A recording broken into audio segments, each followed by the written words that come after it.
শয়তান আল্লাহকে চ্যালেঞ্জ করেছিল, হে আল্লাহ, আপনি তো অনেককে জান্নাতে ঢোকাতে পারবেন না।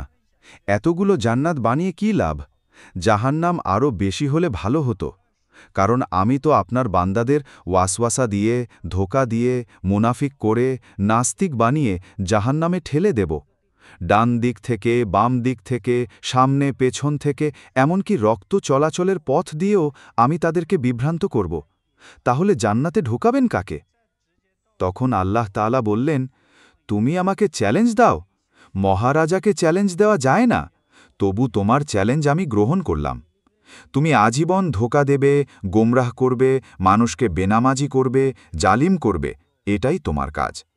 কিন্তু স্মরণ রেখো, আমার বান্দা যদি কোনো দিন তাফসিরুল কোরআনের মাহফিলে আসে অথবা কোনো এক ওয়াক্ত নামাজে মসজিদে ঢুকে চোখের পানি ফেলে যদি আমাকে ক্ষমা চাইতে থাকে, আমি তার সব গুনাহ মাফ করে দেব।